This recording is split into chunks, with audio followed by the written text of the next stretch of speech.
ભરૂચમાં પ્રભારી સચિવના અધ્યક્ષતામાં વહીવટીતંત્રની કામગીરી, જિલ્લાના અગત્યના પ્રશ્નો તેમજ લોક ઉપયોગી કામોની સમીક્ષા બેઠક યોજાઈ, જેમાં જિલ્લા કલેક્ટર, જિલ્લા વિકાસ અધિકારી સહિતના સંબંધિત અધિકારીઓ ઉપસ્થિત રહ્યા હતા।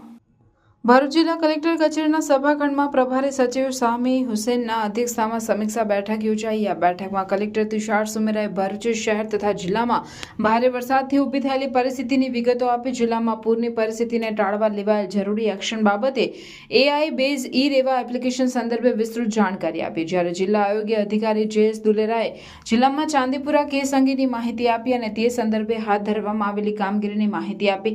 જ્યારે વરસાદી માહોલમાં માર્ગ અને મકાન વિભાગ રોડ રસ્તા વિશેની વિગતો મેળવી હતી।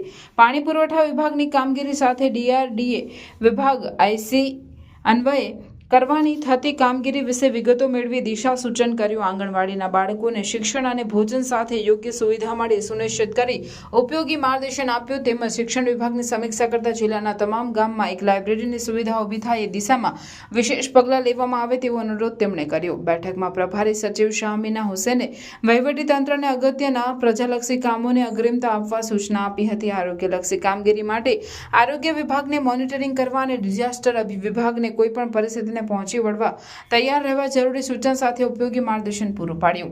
આ બેઠકમાં જિલ્લા વિકાસ અધિકારી PR જોશી, નિવાસી અધિક કલેક્ટર NR ધાંધલ, પ્રાયોજના વહીવટદાર, જિલ્લા ગ્રામ વિકાસ એજન્સીના નિયામક, કાર્યપાલક ઇજનેર, માર્ગ અને મકાન વિભાગ, જિલ્લા આરોગ્ય અધિકારી સહિત સંબંધિત વિભાગના અમલીકરણ અધિકારીઓ ઉપસ્થિત રહ્યા હતા।